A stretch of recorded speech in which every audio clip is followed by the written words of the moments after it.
Hello everyone, welcome to Audio Sleep. My name is Eleanor Vance, and I've been a resident of St. Mary Mead for as long as I can remember. The quiet hum of our village rarely breaks into a dramatic crescendo, yet even in our tranquil corners, human folly and cunning can weave the most intricate webs. Tonight I want to tell the story of one such web, unraveled with the most delicate yet firm touch by a lady whose perception often seemed to pierce the very souls of those around her. It was a Christmas that brought not only merriment, but also a profound, chilling silence to Applecroft Manor, and left us all wondering what truly happened on that fateful night. Now let's begin with Chapter 1 of The Last Christmas Sound. Chapter 1, A Silent Midnight. The scent of pine and roasting chestnuts hung thick in the air of St. Mary Mead, mingling with the crisp, cold promise of a white Christmas. Snow had fallen steadily since tea time, blanketing the hedgerows and cottage roofs in a pristine, glittering white. Inside Applecroft Manor, a grand, albeit somewhat draughty, country house perched on the outskirts of the village, the air was warm with the glow of hearth fires and the quiet murmur of polite conversation. It was Christmas Eve, a time for tradition, reflection, and the hushed anticipation of the morn. Miss Jane Marple, a woman whose gentle demeanor belied a mind as sharp as any detective's, found herself a guest at Applecroft Manor this festive season. She was visiting her old friend, Lady Agnes Tremaine, whose elder brother, Mr. Elias Tremaine, was the esteemed, if rather formidable, master of the house. Elias, a man of rigid habits and considerable wealth, was known for his insistence on propriety and a certain meticulousness that bordered on obsession. His most cherished Christmas Eve ritual involved personally winding the enormous grandfather clock in the main hall at precisely 11 o'clock. Its resonant chime at midnight was for Elias the true commencement of Christmas Day. This year, however, a noticeable tension had permeated the festive cheer. Elias, frail and recovering from a bout of influenza, had been unusually withdrawn, his stern gaze often drifting towards the various family members gathered in the drawing-room. There was his younger wife, Eleanor, elegant and composed, though a flicker of worry occasionally crossed her beautiful features. His nephew, Arthur, a rather anxious young man burdened by financial woes, hovered near the sherry decanter. And then there was Clara, Elias's niece, a quiet artist who preferred the solitude of the library, often lost in her sketchbooks. Miss Marple, observing from a comfortable armchair by the blazing fire, noticed the intricate dance of family dynamics, each glance, each hushed word, a thread in a tapestry she instinctively began to unpick. As 11 o'clock approached, Mr. Tremaine rose, his movements a little stiffer than usual. "I shall attend to the clock," he announced, his voice raspy. Eleanor offered to assist him, but he waved her away with a dismissive hand. "A man's duty, my dear, a Tremaine tradition." He disappeared into the hall, and the faint whirring sound of the winding mechanism could be heard a moment later. Returning, he settled back into his favorite high-backed chair near the drawing-room fire, a thin smile playing on his lips. "All set for midnight," he declared, closing his eyes as if in contentment. The evening wore on. Carols were sung, cocoa was served, and the gentle patter of snow against the window-panes created a lullaby. Miss Marple, chatting amiably with Lady Agnes, kept a quiet watch on Elias. He seemed to have drifted into a peaceful slumber, his breathing shallow but even. Guests began to bid good night, retreating to their rooms, the promise of Christmas morning beckoning. Only Eleanor, Arthur, Clara, Lady Agnes, and Miss Marple remained, alongside Dr. Alistair Finch, the family physician, who had been invited to share their Christmas cheer. As the grand hall clock began its characteristic preparation for the midnight chime, a series of subtle clicks and whirs that usually preceded the majestic strike, a hush fell over the room. Everyone instinctively turned towards the drawing-room door, anticipating the deep resonant bong that would usher in Christmas Day. But the sound never came. A minute passed, then two. The house remained utterly silent, save for the crackle of the fire. Eleanor rose, a concerned frown creasing her brow. "That's very odd," she murmured. "The clock has never failed before." Arthur, perhaps emboldened by the sherry, grumbled about the old man's increasing frailty. Lady Agnes looked genuinely distressed. Dr. Finch, ever practical, stood up. "Perhaps a spring has broken. I'll just check on Elias, and then we can see about the clock." He walked over to the armchair where Mr. Tremaine sat, seemingly asleep. A moment later, a sharp, indrawn breath escaped his lips, and his face, usually so calm, was etched with a profound shock. "My dear friends," Dr. Finch announced, his voice tight with an unfamiliar tremor, "I am afraid Mr. Tremaine has passed away." The last Christmas sound had been not a chime, but a silence that echoed with an unimaginable finality. Chapter 2, The Doctor's Pronouncement. The news of Mr. Elias Tremaine's sudden death sent a ripple of disbelief and subdued grief through Applecroft Manor. The festive atmosphere evaporated, replaced by a somber quietness that seemed to weigh down the very air. Servants moved with hushed urgency, their faces grim, while the remaining family members gathered, dazed and uncertain, in the drawing-room, the scene of the tragedy. Miss Marple observed them all with her usual quiet intensity, her knitting needles resting idly in her lap. Dr. Finch, after a careful examination of the deceased, returned to the family with a grave expression. "It was, I believe, a natural passing," he stated, his voice professional, though tinged with personal sadness. "Mr. Tremaine had a weak heart, as you all know. The influenza he suffered recently would have put an additional strain on his system. It appears he simply slipped away in his sleep peacefully, just before midnight." He offered his condolences to Eleanor, who accepted them with a stoic grace that Miss Marple found both admirable and, for some reason, slightly unnerving. Arthur Tremaine, looking rather pale, cleared his throat. "Are you quite certain, Doctor? No foul play?" His question, though perhaps natural under the circumstances, seemed to hang in the air, creating a brief, uncomfortable silence. Dr. Finch met his gaze steadily. "Quite certain, Arthur. There are no signs of struggle, no external injuries." His breathing simply ceased. A tragic end to Christmas Eve, but a natural one. He then turned to Lady Agnes, who was quietly weeping into a handkerchief. "I've already dispatched a messenger to the village for the constable and the undertaker, but there's nothing more to be done tonight. Rest is what's needed for everyone." As the household slowly dispersed to their rooms, the shock setting in, Miss Marple remained for a few moments, contemplating the silent grandfather clock in the hall. It stood tall and majestic, its ornate face frozen at 5 minutes past 11, the time Mr. Tremaine had returned to the drawing-room after winding it, but it hadn't struck midnight. A curious detail, she thought, for a man as fastidious as Elias. Was it merely a coincidence, a malfunction of an old mechanism, or was it something more?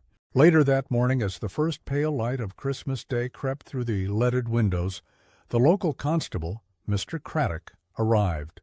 He was a good man, earnest, but perhaps a little out of his depth in the grand affairs of Applecroft Manor. He conducted his inquiries with a practised, if somewhat perfunctory, air.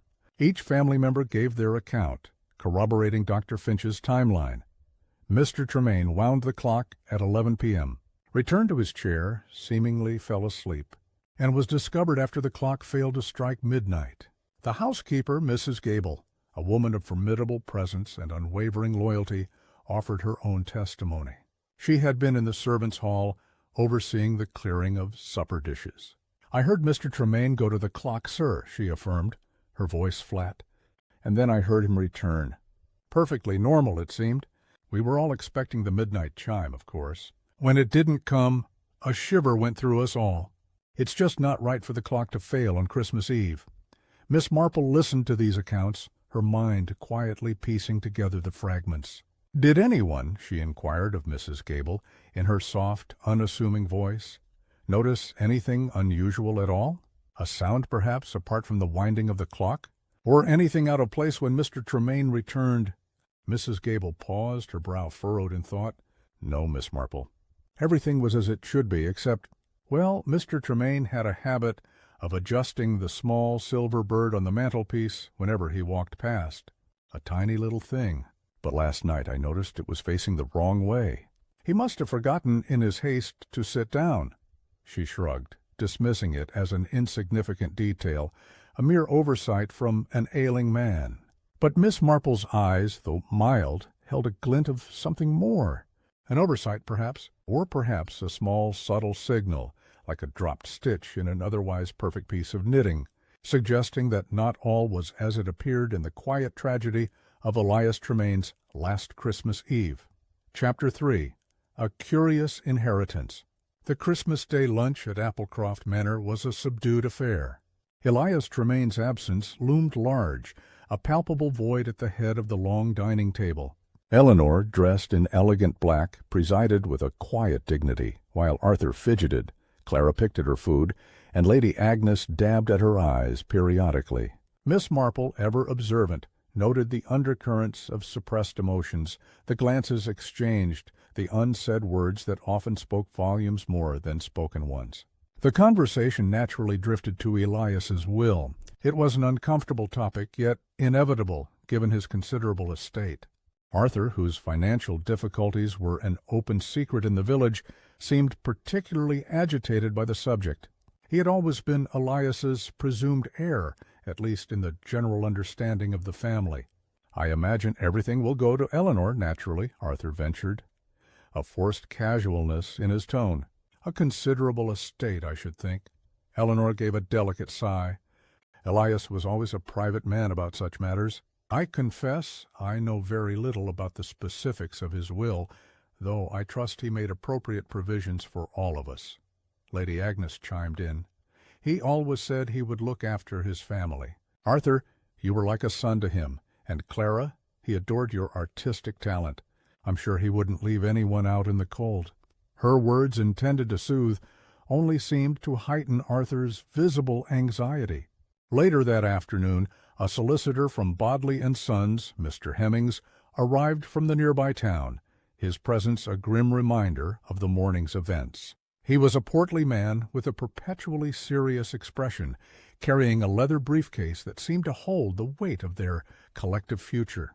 Gathered in the library, the family, along with Miss Marple and Dr. Finch, who had stayed to offer comfort, listened as Mr. Hemmings cleared his throat and began to read.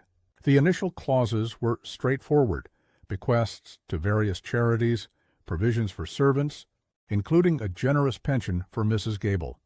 Then came the substantial portion. Mr. Elias Tremain's considerable fortune, including Applecroft Manor and his extensive stock portfolio, was indeed left to his wife, Eleanor. There was a gasp, quickly stifled from Arthur. Eleanor herself merely bowed her head, a faint flush on her cheeks. However, a subsequent clause caused a far greater stir.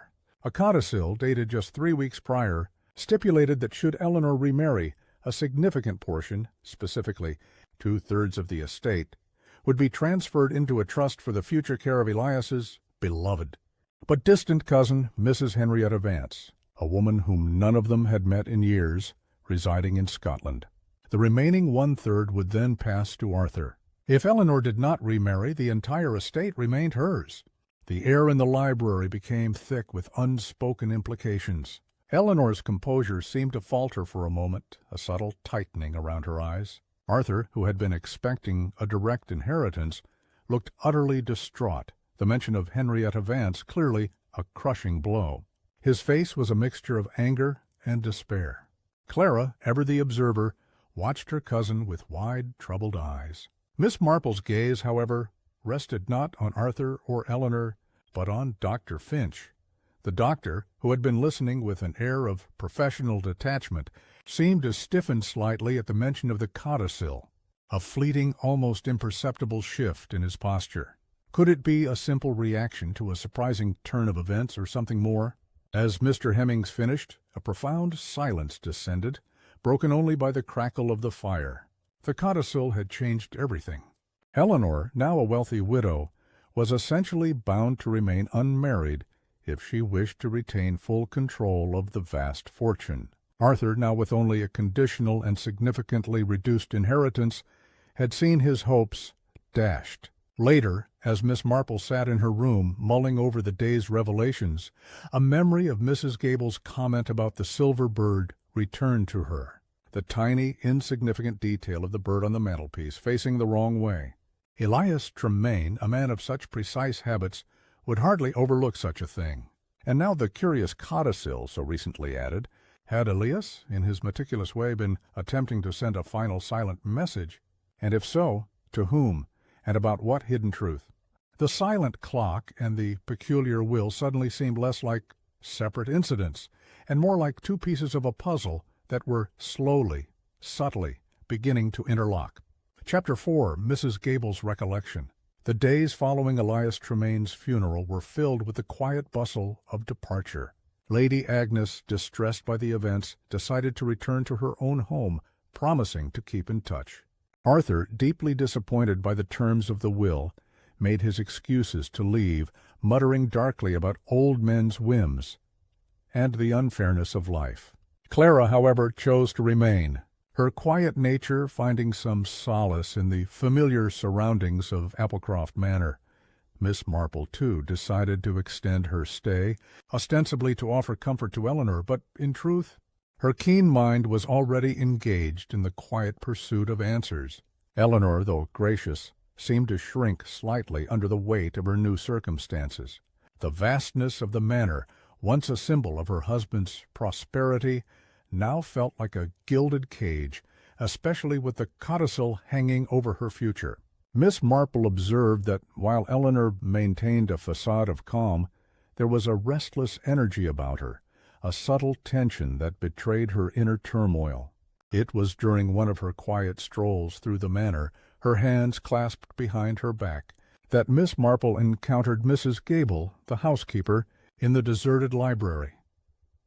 Mrs. Gable was meticulously dusting the leather-bound volumes, her movements precise and unhurried. The scent of beeswax and old paper hung in the air. "A sad business, Mrs. Gable," Miss Marple began gently, her voice soft as a falling feather. "Mr. Tremaine will be greatly missed." Mrs. Gable paused, her duster still. "Indeed, Miss Marple, he was a difficult man at times, but he had his ways. And he kept this house running like a well-oiled machine." Her eyes, usually so impassive, held a glint of genuine sorrow. "It's not the same without his particularities." "Ah, yes, his particularities," Miss Marple mused. "Like winding the clock precisely at 11, and adjusting the little silver bird on the mantelpiece, as you mentioned." Mrs. Gable nodded. "That's right. He hated anything out of place. Said it unsettled the cosmic order he did. The bird was his little barometer, you see. If it was facing the wrong way, he'd often mutter about things being askew." Miss Marple then spoke of the codicil, mentioning its unexpected nature. "That was quite a surprise, wouldn't you say? Especially the mention of Mrs. Henrietta Vance." Mrs. Gable snorted delicately. "Henrietta Vance! Haven't heard that name in donkey's years. Mr. Elias had a soft spot for her, once upon a time." "A distant cousin, yes, but there was talk. Before he met Lady Eleanor, of course. He used to write to her occasionally. Not for many years now, though." She returned to her dusting, a faint frown on her face. "Always thought he'd leave everything to Arthur myself. The boy always hovered so much, hoping for a handout, bless him." "And the clock," Miss Marple continued, bringing the conversation back to the central mystery. "It failed to strike at midnight. A most unusual occurrence for such a prized possession." Mrs. Gable sighed. "It was. Mr. Tremaine had it serviced every year by old Mr. Pumble, a master clockmaker he was. Said it was in perfect working order just last month. He always checked it himself after Mr. Tremaine wound it, just to be sure. He was rather proud of its reliability. So it was in perfect working order just before Christmas Eve?" Miss Marple asked, her eyes fixed on Mrs. Gable. "That's what Mr. Pumble said. And Mr. Tremaine was very particular. He'd never leave it if it wasn't right. He checked it himself every time." Mrs. Gable suddenly paused, her duster frozen mid-air. Her eyes widened slightly, a sudden dawning realization flickering across her face. "Wait a minute, Miss Marple. I just remembered something. It was after Mr. Tremaine wound the clock that night, just after he returned to the drawing-room. I had gone to the kitchen for a moment, and I heard a very faint sound from the hall, like a small metallic click. I thought nothing of it then. Assumed it was the clock settling itself, perhaps. But now, she trailed off, her expression troubled. A faint metallic click from the hall, after Elias had wound the clock and returned to the drawing-room. This was a new piece of information, a tiny, almost inaudible sound that might have gone unnoticed by anyone less attuned to the subtle vibrations of a quiet house. It was a sound that contradicted the assumption of a simple malfunction, suggesting interference. Miss Marple's gentle smile did not quite reach her eyes. "Thank you, Mrs. Gable. That is a most interesting detail." The quiet click, the misaligned silver bird, the unexpected codicil, and the silent clock. A symphony of small anomalies, each seemingly insignificant on its own, was now beginning to form a discordant melody. The true last Christmas sound, it seemed, might not have been silence at all, but a faint, deliberate click in the dark, signaling a more sinister truth. Chapter 5. The Artist's Quiet Grief. Clara Tremaine, with her ethereal air and eyes that seemed perpetually to observe a world beyond the immediate, remained at Applecroft Manor. She spent most of her days in the conservatory, sketching the winter-laden garden, or secluded in the library, lost amidst books. Her grief for her uncle, Elias, was quiet, internal, a stark contrast to Arthur's petulant anger or Eleanor's composed yet tightly wound sorrow. Miss Marple found Clara a fascinating study.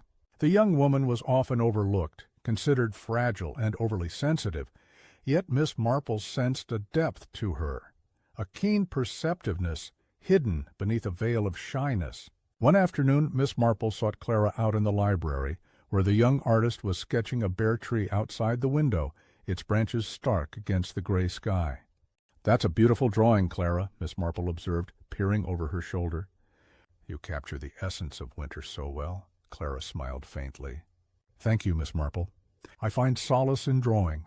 Uncle Elias always encouraged my art in his own gruff way. He was the one who bought me my first set of good charcoal pencils." Her voice was soft, almost a whisper. "He seemed a man of strong opinions and strong affections, too," Miss Marple said gently, settling into a nearby armchair. "The codicil in his will, for instance. It was quite a surprise, mentioning Mrs. Henrietta Vance after all these years." Clara's hand paused in its movement. "Henrietta Vance? Oh, yes. Uncle Elias rarely spoke of her, but I remember seeing her name in an old family album once. He seemed quite taken with her in his younger days. Before Aunt Eleanor, of course." She frowned slightly. "It always struck me as odd that he never mentioned her, given his meticulous nature.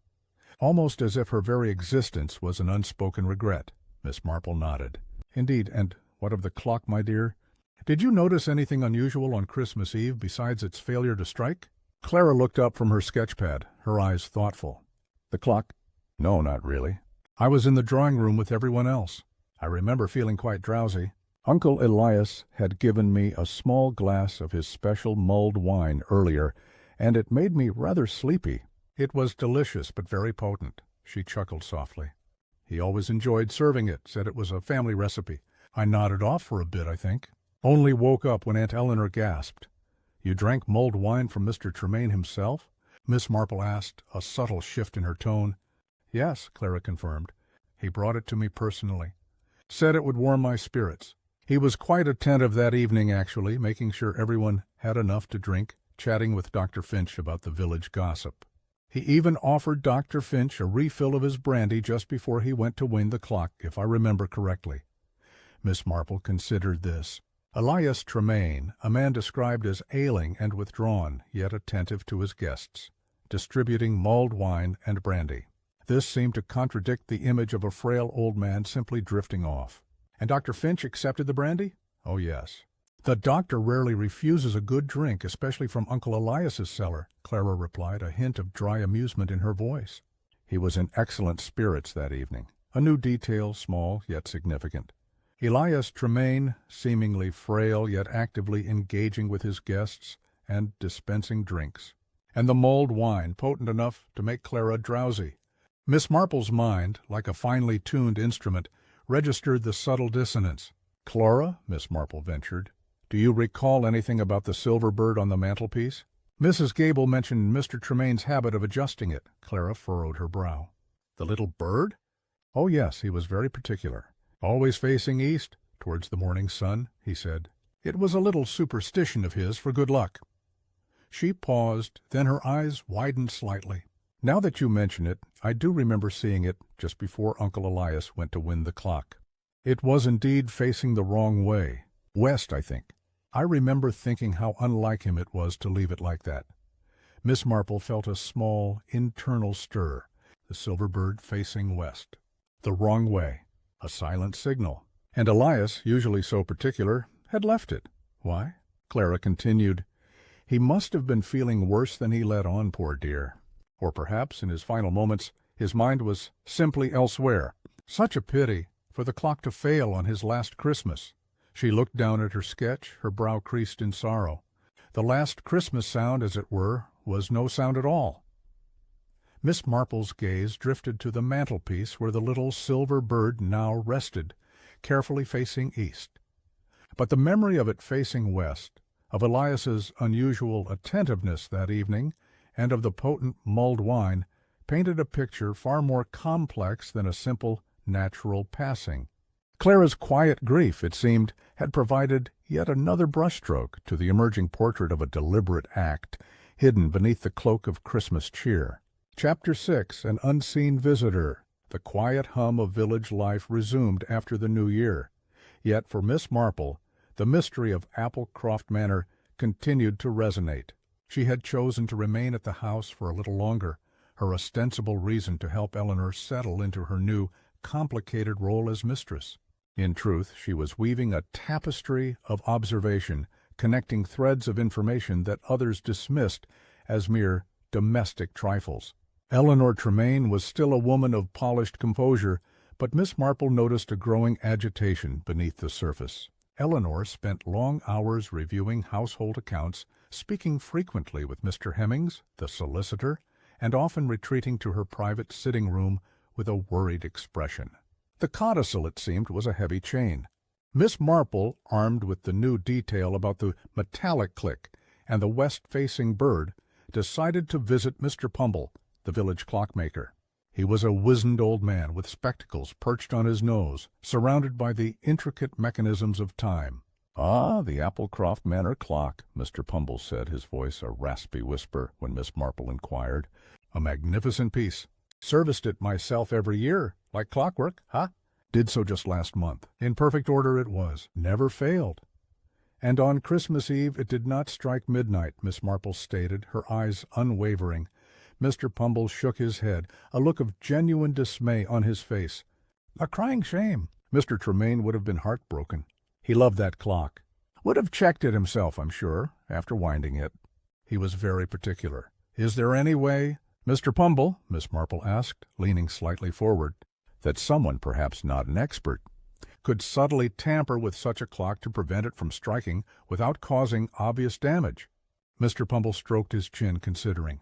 "Well, Miss Marple, not easily. It's a robust mechanism. But if one knew what one was doing, and had a small, thin implement, one could conceivably wedge a small piece of metal, say, into the striking mechanism's hammer, just enough to prevent it from releasing the chime. A very delicate operation, mind you. And it would make a faint metallic click as it went into place," he demonstrated with his fingers, mimicking the action. Later it could be removed just as subtly, perhaps even dislodged by the clock's own movements, making it seem like a simple malfunction. Miss Marple's heart gave a little flutter. Mrs. Gable's faint metallic click. Mr. Pumble's small, thin implement. The pieces were fitting together with an unnerving precision. This was not a malfunction. It was sabotage. Returning to the manor, Miss Marple decided to explore the hall near the grandfather clock. She knelt, inspecting the polished floorboards, the intricate carvings of the clock's base. Nothing seemed out of place. However, as she ran her hand along the narrow ledge of the mantelpiece where the silver bird usually sat, her fingers brushed against something hard and sharp. Tucked almost invisibly behind a small, ornate porcelain vase, she found a slender silver hat-pin. It was a rather old-fashioned design, the kind a lady might use to secure a large hat. It gleamed faintly in the dim light. Miss Marple carefully picked it up. It was precisely the kind of thin metallic implement Mr. Pumble had described. But who would possess such an item? And why would it be hidden behind a vase rather than simply discarded? As she held the hatpin, a faint memory surfaced. She recalled Clara's quiet presence, her slightly old-fashioned sensibilities. And then another detail, sharper, clearer. Earlier that very day, she had seen Clara wearing an old, wide-brimmed hat, one that might indeed require such a pin. But Clara had been so quiet, so unassuming in her grief. Could such a gentle soul be capable of such a calculated act? Later, as Miss Marple sat contemplating the hatpin, a maid mentioned, quite casually, that a visitor had called upon Mr. Tremaine about a week before Christmas. A gentleman, the maid recalled, rather brisk, spoke with Mr. Tremaine in his study for quite some time. We were told it was a solicitor, but it wasn't Mr. Hemmings. Said he was from London. No appointment, just turned up. Mr. Tremaine was quite agitated afterwards. An unseen visitor. A solicitor not from Bodley & Sons, a hatpin, a sabotaged clock, and a will designed to bind Eleanor. The seemingly random incidents were now converging, pointing not to an act of passion, but a meticulously planned and executed scheme. The silent clock had not only heralded a death, but also masked a deliberate act orchestrated by a hand unseen, a mind calculating. And the hatpin, Miss Marple realized, might be the very key to unlocking the true Last Christmas sound. Chapter 7. The Doctor's Schedule. The discovery of the hatpin added a chilling new dimension to the mystery. Miss Marple, ever discreet, secreted the pin away, knowing its significance far outstripped its unassuming appearance. Her thoughts turned to the various individuals present on Christmas Eve, re-evaluating their movements, their characters, and their potential motives. Dr. Alistair Finch had been a constant presence at Applecroft Manor, both as a physician and a family friend. He was a bachelor, well respected in the village, known for his calm bedside manner and his convivial nature, especially during social gatherings. Clara had mentioned Elias offering him brandy just before the winding of the clock. This detail, combined with Dr. Finch's prompt declaration of natural causes, now struck Miss Marple as requiring closer scrutiny. One afternoon, Miss Marple found Dr. Finch in the drawing-room, reading a medical journal. He appeared relaxed, but there was a tension around his eyes, a subtle weariness that seemed to contradict his outwardly composed demeanor. "Doctor," Miss Marple began, her voice gentle, "I wanted to ask you something about Mr. Tremaine's last hours. You mentioned he was quite ill with influenza recently. Was he showing any signs of improvement?" Dr. Finch lowered his journal. "A slight improvement, Miss Marple, but his heart was always a concern. The influenza certainly exacerbated his existing condition. His passing was, as I stated, sadly unsurprising from a medical standpoint, and yet," Miss Marple continued, "Clara mentioned he was quite attentive on Christmas Eve, offering mulled wine and brandy, even conversing with you. That seems rather active for a man so ill, wouldn't you say?"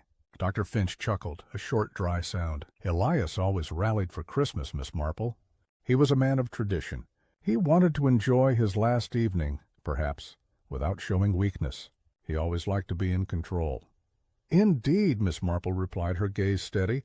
"Control. And you mentioned sending a messenger for the constable and undertaker quite promptly. Was there a specific reason for such haste beyond the natural procedures?" Dr. Finch shifted in his seat. "Simply following procedure, Miss Marple, and offering comfort to the family. It was a distressing situation. One tries to be efficient." Later, Miss Marple had a casual conversation with Mrs. Gable, the housekeeper. She inquired about the Manor's staff, their duties and schedules, subtly guiding the conversation towards Christmas Eve. "Mrs. Gable," Miss Marple said, "I recall Dr. Finch stayed quite late on Christmas Eve, which was very kind of him. Did he often remain so long after his medical visits, or was it purely a social call?" Mrs. Gable paused in her polishing of a silver frame. "Oh, Dr. Finch often stayed for a meal if Mr. Tremaine requested it. He was a particular favorite of Mr. Tremaine's, you see. But that night it was a little different. He'd actually come earlier in the afternoon for a proper checkup on Mr. Tremaine. Then he left, only to return for the evening festivities." Miss Marple's knitting needles froze. "He left and then returned?" At what time did he leave after his afternoon visit, do you recall? Around 5 o'clock, I think, Miss Marple, Mrs. Gable replied, her brow furrowed in thought. He said he had another patient to see on the other side of the village. An old Mrs. Periwinkle wouldn't be back till after supper, he said, but made it in time for the carols. This was a significant detail. Dr. Finch had left the manor after seeing Elias, then returned. During his absence, what might have transpired? Could he have had the opportunity to return unannounced, perhaps, to plant the hat pin in the clock? No, that seemed unlikely. The metallic click happened after. Elias had wound the clock when Dr. Finch was present in the drawing-room, but the knowledge of Dr. Finch's other patient sparked a quiet idea in Miss Marple's mind. She knew Mrs. Periwinkle, a kindly, if somewhat forgetful old lady, who lived in a tiny cottage on the far side of St. Mary Mead. She decided a friendly visit was in order. The next day Miss Marple paid a call on Mrs. Periwinkle, bringing her a small pot of jam. After pleasantries, Miss Marple casually mentioned, "I believe Dr. Finch paid you a visit on Christmas Eve, dear Mrs. Periwinkle. He was telling us at Applecroft Manor how busy he was that day." Mrs. Periwinkle blinked. "Oh, Dr. Finch? No, dear. He didn't come to see me on Christmas Eve. He popped in on the 23rd, just for a quick checkup. But not on Christmas Eve. He was quite busy, he said, with the Tremaines." She smiled vaguely. "A lovely jam, dear." A cold certainty settled over Miss Marple. Dr. Finch had lied. He had claimed to have left Applecroft Manor to attend to a patient who had not, in fact, received a visit. Why? What could he have been doing during those crucial hours between his afternoon visit to Elias and his return for the evening's festivities? His schedule, seemingly innocuous, now cast a long, unsettling shadow. The doctor's calm demeanor, his quick pronouncement, and now a deliberate falsehood about his movements, suggested that his involvement in the natural death of Elias Tremaine was far more profound than anyone had imagined. Chapter 8, A Missing Melody. The revelation of Dr. Finch's fabricated alibi sent a shiver down Miss Marple's spine. His carefully constructed narrative was beginning to unravel, piece by careful piece. She now viewed the doctor's every action through a new, more suspicious lens. His presence at Applecroft Manor, seemingly one of comfort and medical expertise, might in fact conceal a deeper, more sinister agenda. Miss Marple decided to revisit the scene of the crime, the drawing-room, and the silent grandfather clock. She wanted to understand the sequence of events more precisely, to mentally replay Christmas Eve and see what new insights might emerge. She recalled Clara's account of the mulled wine and brandy, and Elias's unusual attentiveness. It seemed Elias had been deliberately encouraging everyone to drink. And Dr. Finch, according to Clara, had been in excellent spirits. As she stood in the drawing-room, her eyes scanned the familiar objects, the fireplace, the high-backed chair where Elias had died, the mantelpiece where the silver bird now correctly faced east. Her gaze drifted to the small, ornate music box that sat on a side table near the armchair. It was a beautiful piece, inlaid with mother-of-pearl, known for playing a single, sweet melody, silent night. Elias, a man of tradition, always insisted it be played on Christmas Eve. Miss Marple approached the music box. Its lid was slightly ajar. She gently lifted it fully, expecting to hear the familiar tune. But the mechanism was still. She wound the small key at the side, but nothing happened. It appeared to be broken. She called for Mrs. Gable. "Mrs. Gable, do you know what might be wrong with the music box?" "It seems to be out of order." Mrs. Gable peered at it, a slight frown on her face. "Oh, dear, that's Mr. Tremaine's favorite. Always played Silent Night on Christmas Eve. He had a great fondness for it. I polished it just before the guests arrived, and it was working perfectly then. I even heard him winding it up himself just before supper. He said he wanted to hear it play later." "And did it play later, Mrs. Gable?" Miss Marple inquired. The housekeeper shook her head. "Not that I heard, Miss Marple. We were all in the drawing-room after supper, and then the carols started. After that, it was just the waiting for the clock. But I distinctly remember Mr. Tremaine winding it earlier. A music box wound by Elias, yet never played. The absence of a sound. The last Christmas sound was beginning to take on multiple meanings. First, the silent clock, then the unheard music box. Was Elias trying to play the melody, but something prevented him? Miss Marple's mind worked quickly. Elias had wound the music box. He had seemed unusually active and attentive. He had also, according to Mrs. Gable, left the silver bird facing west, a sign, as Clara had confirmed, of bad luck or something being askew. If Elias was sending a signal, what was it? The west-facing bird indicated something wrong. The unwound clock indicated deliberate interference. And the silent music box, what did that signify? She remembered Clara's earlier comment. He must have been feeling worse than he let on, poor dear. Or perhaps, in his final moments, his mind was simply elsewhere. But what if Elias's mind was precisely where it needed to be, and he was trying to communicate a truth beyond the reach of words? Miss Marple decided to inspect the music box more closely. She noticed a faint scratch on its delicate surface, almost imperceptible to the casual eye. It was near the winding mechanism, as if something sharp had been pressed against it, perhaps to prevent it from playing. The hat pin, Miss Marple thought, remembering the slender silver object she had found. Could it have been used not only on the clock, but also on the music box? If Elias had wound the music box, intending to play his favorite carol, Silent Night, and then someone had deliberately prevented it from playing, it would mean that the perpetrator was in the drawing room before Elias's death, and perhaps even that Elias himself had been trying to play it after. He returned from winding the clock only to find it silent. The missing melody, the silent clock, the west-facing bird, Dr. Finch's lie, and the peculiar codicil in the will. A complex web indeed. Each silent sound or missing detail was a thread leading back to the chilling possibility that Elias Tremaine's death was far from natural. It was a stage meticulously set for a silent crime, and the only sound left was the echo of an old man's desperate, unheeded warning. Chapter 9. The Scarf by the Fire. The silence of the music box, coupled with the subtle scratch near its winding mechanism, solidified Miss Marple's conviction that Elias Tremaine's death was no accident. The hat pin, now held in her possession, was the common thread linking the sabotaged clock and the silenced music box. But who had used it, and how did it fit into the broader scheme involving Dr. Finch and the peculiar will? Miss Marple turned her attention to Eleanor. The elegant widow maintained her composure, but the strain was beginning to show. She was often seen in hushed conversation with Mr. Hemmings, the solicitor, and her evenings were spent poring over financial documents. The codicil, which essentially tied her to a life without remarriage if she wished to retain her wealth, was clearly a source of profound stress.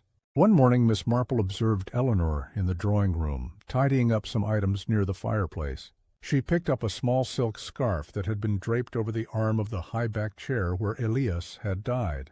Eleanor's fingers brushed the fabric almost absently, and Miss Marple noticed a faint, almost imperceptible dark stain near one corner.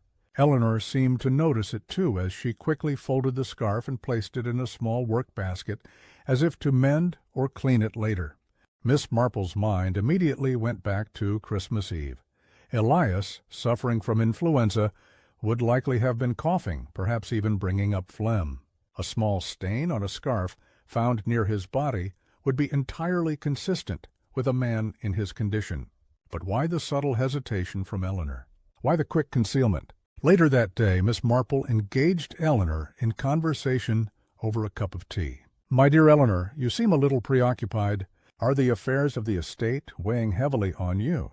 Eleanor sighed, a delicate, weary sound. "They are, Miss Marple. Elias was meticulous, but his affairs are vast. And this codicil, it's quite a burden. I feel as though I'm living under a perpetual cloud." "Indeed?" Miss Marple sympathized. "It seems a rather unusual provision, especially the mention of Mrs. Henrietta Vance, a cousin so distant." Eleanor gave a faint, bitter smile. "Elias could be very sentimental about old attachments, though I must confess I found it rather insulting. As if he doubted my affections or perhaps my ability to manage the estate without such constraints." Miss Marple's gaze was direct. "Did you ever, perhaps, discuss the codicil with Dr. Finch before Mr. Tremaine's passing?" Eleanor's composure faltered for a fraction of a second. Dr. Finch, why no. Elias was very private about his will, and Dr. Finch is our physician, not a legal adviser. She smoothed her skirt, a gesture that Miss Marple recognized as a subtle attempt to regain control. The answer, though delivered smoothly, seemed too swift, too absolute. Miss Marple decided to change tack. "You know, Eleanor, I've been thinking about the mulled wine Mr. Tremaine was so keen to serve that evening. Clara mentioned it was quite potent. Did you yourself partake of it?" Eleanor looked surprised by the question. "No, I rarely drink mulled wine, Miss Marple. I had a small glass of sherry, as usual." Elias knew my preferences. The mulled wine was mainly for the younger ones, and Dr. Finch, of course. He always enjoyed Elias's Christmas elixir, as he called it. Miss Marple recalled Clara mentioning Elias offering Dr. Finch a refill of his brandy just before winding the clock. And now Eleanor's confirmation that Dr. Finch enjoyed Elias's Christmas elixir. It was a small detail, but it was beginning to build a picture. The next morning Miss Marple approached the workbasket.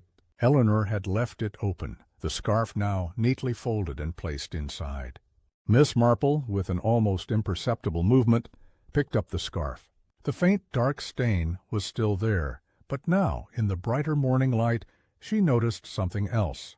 A very subtle, sweetish scent, faintly reminiscent of almonds, clung to the stained fabric. Almonds. A scent that, in Miss Marple's experience, often accompanied certain poisons. Cyanide, for instance. And the Christmas elixir, a potent drink that had made Clara drowsy, and which Dr. Finch had so eagerly consumed. Suddenly the pieces clicked into place with a horrifying clarity. The west-facing bird, Elias's signal that something was askew. The sabotaged clock preventing the midnight chime, a crucial alibi element. The silent music box, perhaps a final desperate attempt by Elias to play his beloved carol, Silent Night, as a last unheard cry for help. And the scarf, stained with a fatal sweetness, now suggested a motive tied deeply to the codicil, and a perpetrator whose actions were far more calculating than a simple medical oversight. Miss Marple realized that the truth of Elias Tremaine's death lay not in the grand pronouncements of a doctor, but in the subtle nuances of human behavior. A peculiar will and a scarf with a dreadful, almond-scented secret. Chapter 10, The Village Mirror.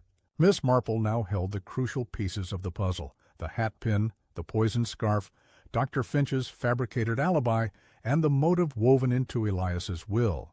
She understood the how and the why, but the exact orchestration and the full extent of the culpability still required Miss Marple's unique brand of social deduction.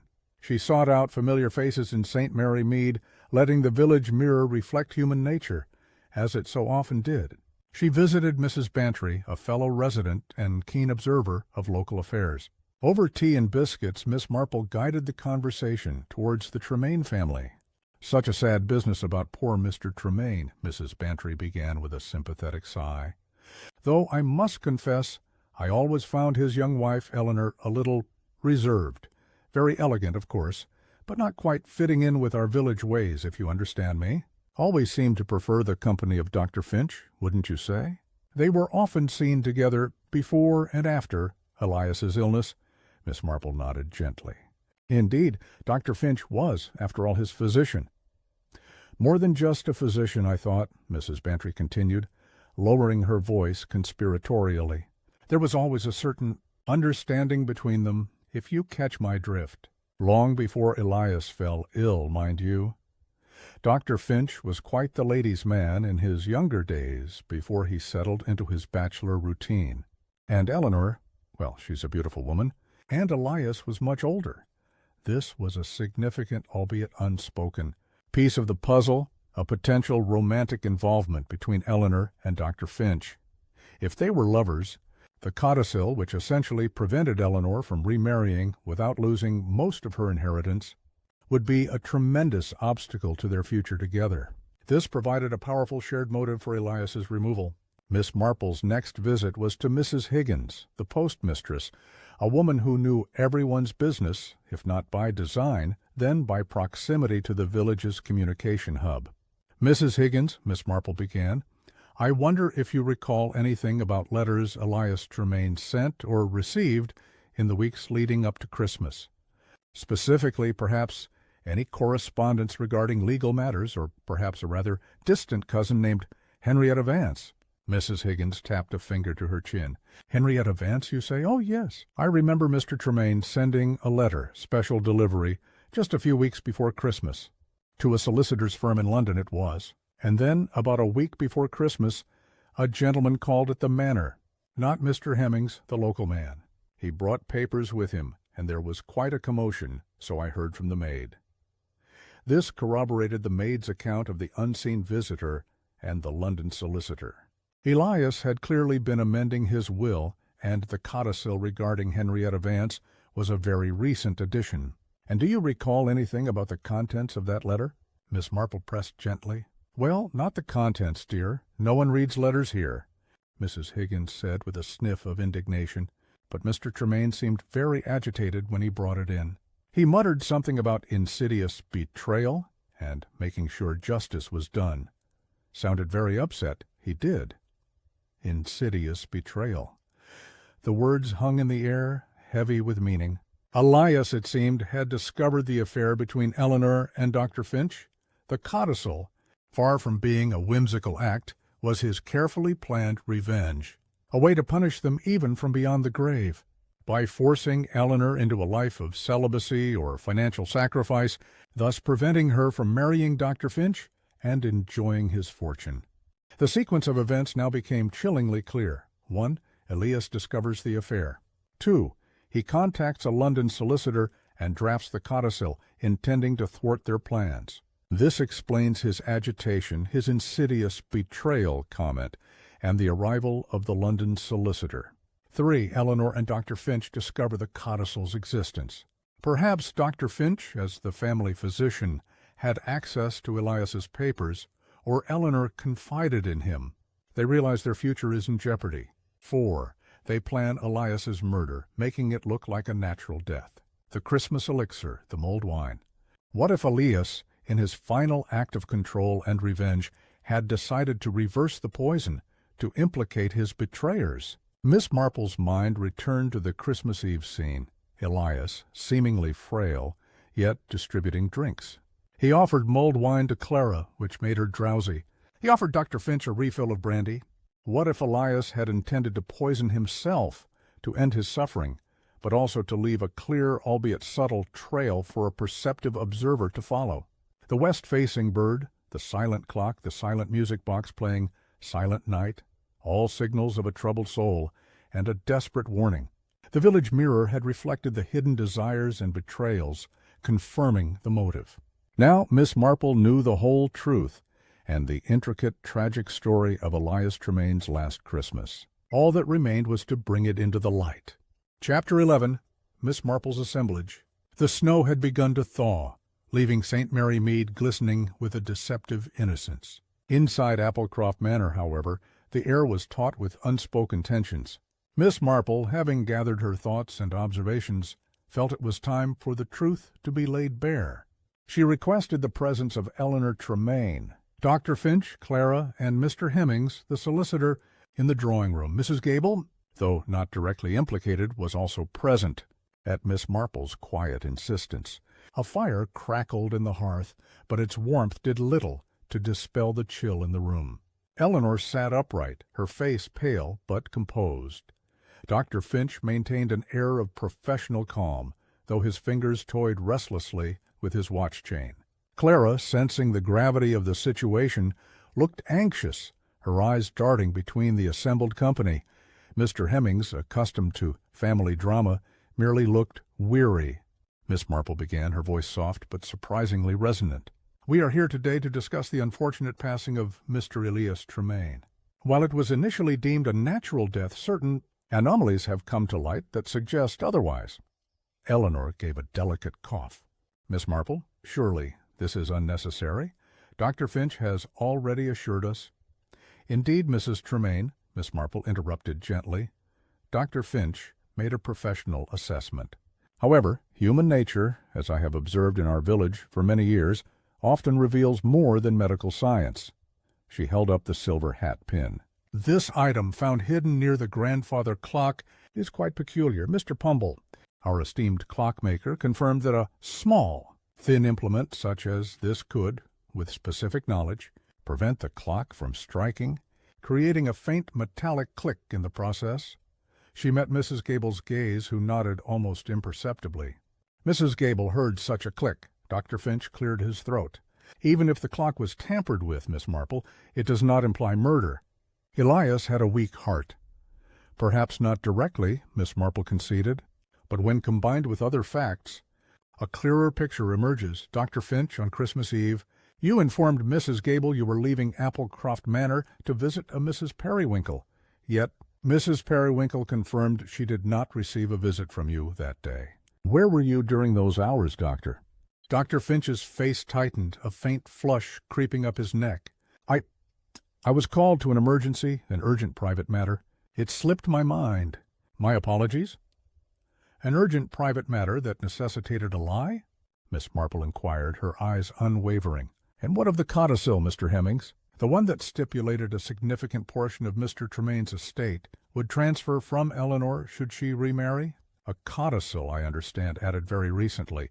After a visit from a London solicitor, Mr. Tremain contacted expressing his distress over an insidious betrayal." Mr. Hemmings looked uncomfortable but nodded. "That is correct, Miss Marple. Mr. Tremain was indeed most agitated when he drafted that particular clause. He did not specify the betrayal, only that he wished to ensure his estate did not fall into hands he deemed unworthy if his wife remarried." Miss Marple turned back to Eleanor and Dr. Finch. "It is my belief that Mr. Tremain discovered the romantic attachment between the two of you. His insidious betrayal was your affair. The codicil was his revenge, designed to prevent your union, or at least penalize it severely." Eleanor gasped, her composure finally shattering. Dr. Finch's face was a mask of furious denial, but his eyes betrayed a flicker of fear. "And so," Miss Marple continued calmly, "with your future and a vast fortune jeopardized by this codicil, you decided that Mr. Tremain had to die.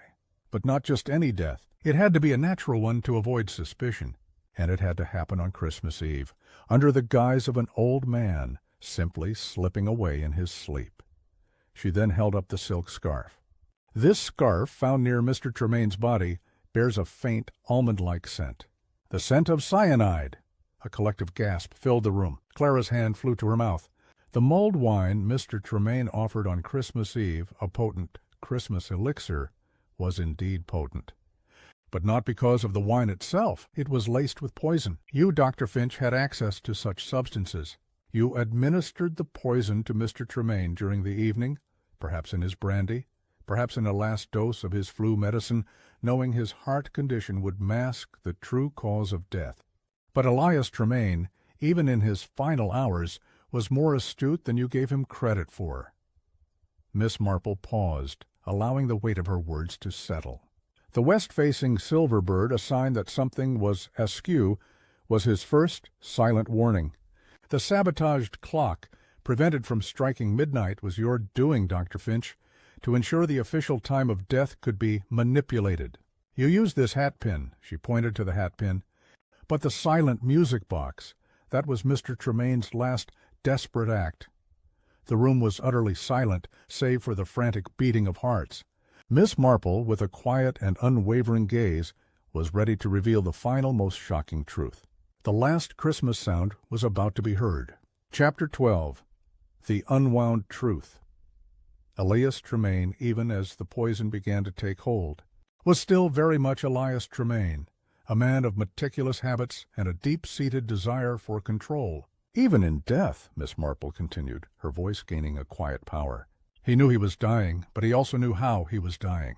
He knew of your plot, Dr. Finch, and Eleanor, you were complicit in it. You stood to gain everything, providing you remained unmarried. But Elias had a final bitter twist of his own. Eleanor stood up abruptly, her face distorted. This is outrageous. You have no proof. Oh, but I do, my dear, Miss Marple replied, her gaze unwavering.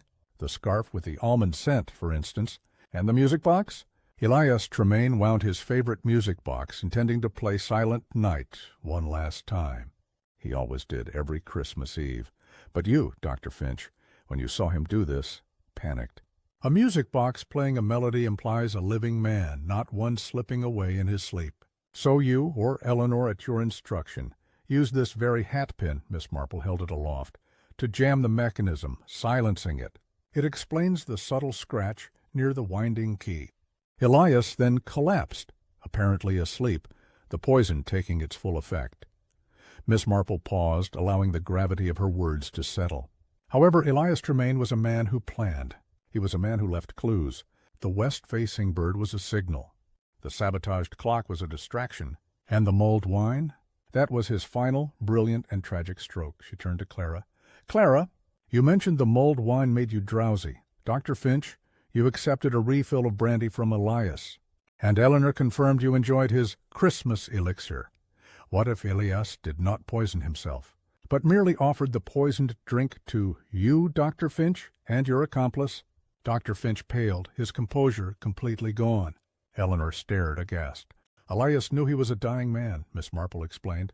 He decided to end his own life, yes, but not without ensuring justice. He put the cyanide in the mulled wine. He knew you, Dr. Finch, had a fondness for it. He encouraged everyone to drink, ensuring no one would suspect if he had less, or none at all.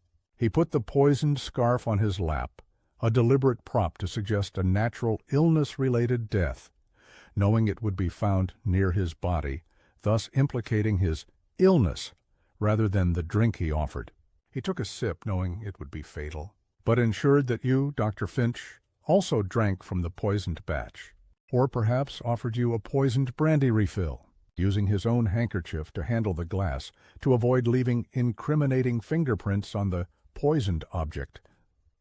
He hoped that, in the aftermath, after your pronouncement of a natural death, someone perceptive would find the clues, the west-facing bird, the sabotaged clock, the silent music box. And then when the will was read, with the codicil about Henrietta Vance, the motive for your murder would be revealed.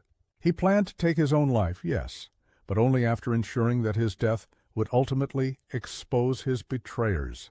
Dr. Finch, unable to bear the weight of Miss Marple's calm, irrefutable logic, suddenly slumped in his chair, his face gray. Eleanor let out a strangled cry, burying her face in her hands. The mulled wine was the poison, Miss Marple concluded. Intended for you, Dr. Finch. Elias took a small, fatal sip to ensure his own death, but ensured you consumed a larger, non-fatal dose, knowing it would eventually weaken you, perhaps even cause a delayed, natural-looking demise, leaving a clear trail back to you, the small stain on the scarf, the almond scent. That was his final desperate communication. He died not by your direct hand, but by his own, in a meticulously planned act of self-sacrifice and revenge designed to expose the truth of your betrayal and ensure justice was served. The constable, Mr. Craddock, who had been listening from the hallway at Miss Marple's prior instruction, now stepped